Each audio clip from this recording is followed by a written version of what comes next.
ผมอยู่ที่ร้านลุงอู๋นะจริงๆแล้วในแมปก็เป็นเกียร์ติ่งนะก็วันนี้จะกินก๋วยเตี๋ยวเป็ดนะมีไส้มีอะไรด้วยครับก็ร้านนี้ก็ขายเป็ดนะเคยไปกินแล้วอร่อยดีครับอะไรเป็ดพะโล้นะผมเอาเป็ดสับ1 จานแล้วก็ก๋วยเตี๋ยวเป็ดเส้นเล็กเป็ดสับมีขอไส้ด้วยได้ไหมครับไส้เครื่องในนะบรรยากาศแบบนี้ครับเราคงจะไปดูกันที่โต๊ะแล้วครับวันนี้จะตั้งกล้องแบบนิ่งๆถ่ายนะครับก๋วยเตี๋ยวเป็ดนะฮะกินมาก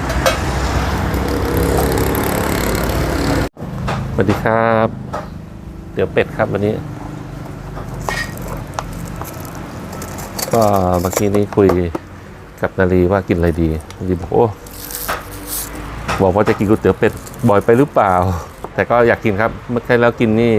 ไม่ได้กินก๋วยเตี๋ยวเป็ดไงกินเป็นเป็ดจานแล้วก็วันนั้นเนี่ยเป็ดก็เป็นเป็ดสับผมก็เลยมาแก้มืออีกทีนะครับเป็นเป็ดแบบลอกกระดูกนะแบบนี้ครับปรุงนี่ใส่พริกลงไปฮะ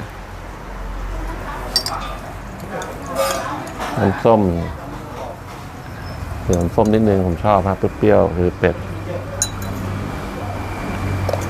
เรียบร้อยครับเป็นอย่างนี้ฮะน่ากินนะครับนี่ฮะ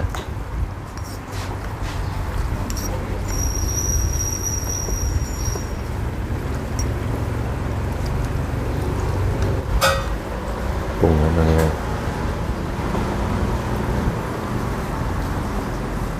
ก็จะมีเนื้อนี่ฮะปึ๊บอันนี้คือเป็ดที่เป็นจานชิมก่อนเป็ดก็เป็นยังไงบ้างนะจานละ100 บาทจิ้มน้ำจิ้ม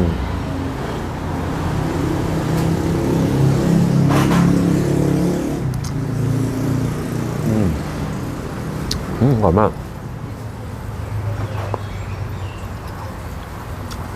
คลิปนี้จะลองตั้งกล้องดูครับถ้าว่าไม่เวิร์กไงติดผมได้ครับจะได้หามุมตอบเป็นครับตั้งกล้องบ้างไม่ตั้งบ้าง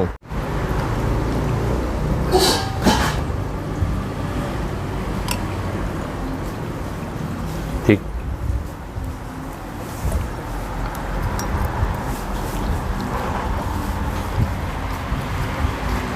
น่ากินมากครับอุ้ย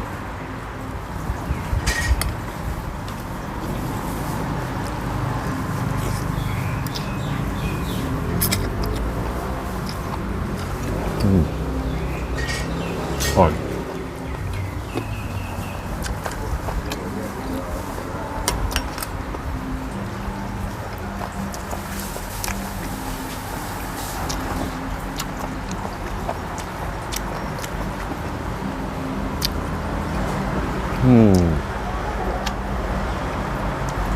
ก็อย่างนี้เนี่ยโอเคเลยครับนุ่ม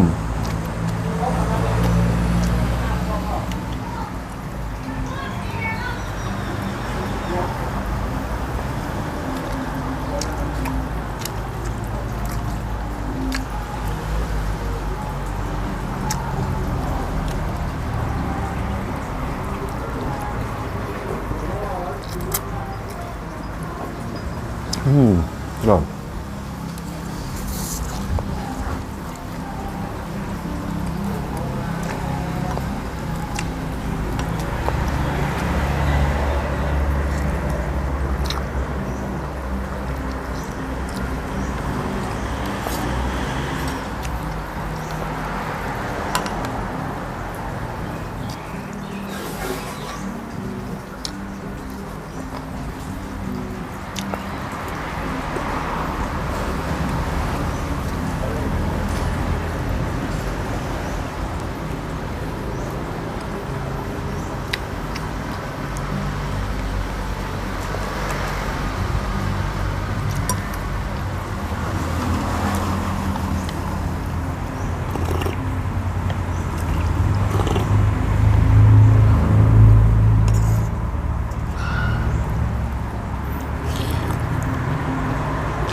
เป็ดมันต้องถ้าลอกกระดูกมันก็จะกินง่ายหน่อย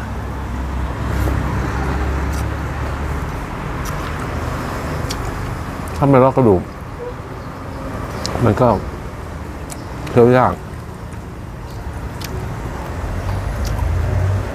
ให้ตีอีกอารมณ์นึงนะคนละอารมณ์กัน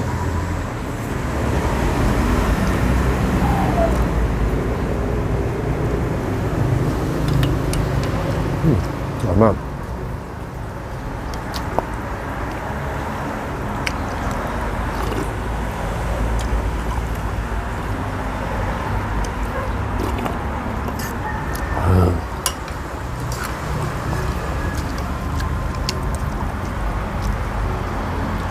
น่าจะเป็นก๋วยเตี๋ยว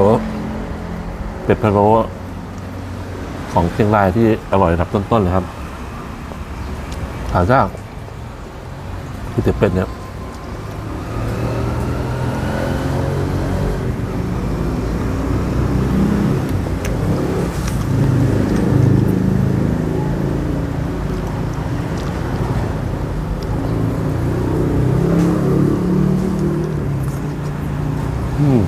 อร่อย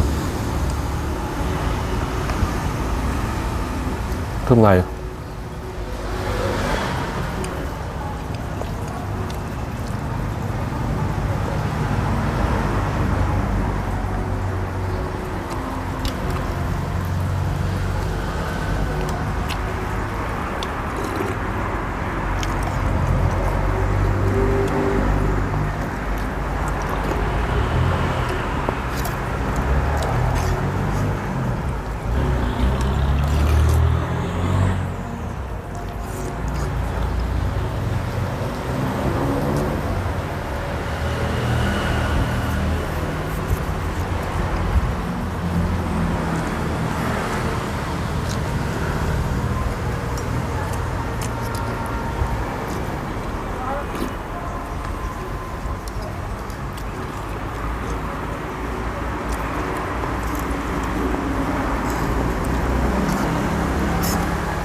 สุดยอด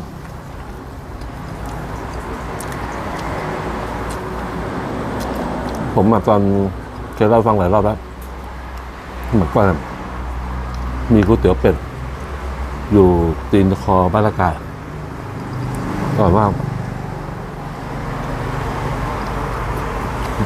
น้ำจิ้มอ่ะมันต้องข้นๆเป็นแบบพริกขั่วมันๆหน่อยอร่อย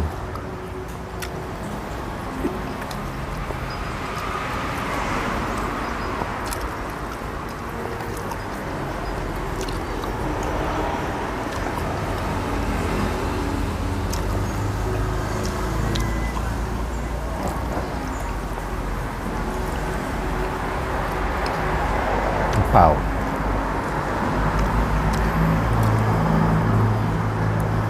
ครับกินตอนจบเลยน้ำเปล่า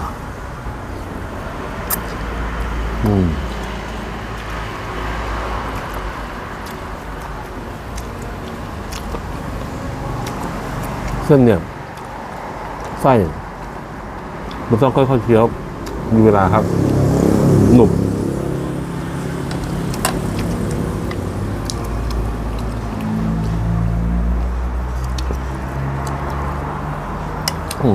สุดยอดเยี่ยม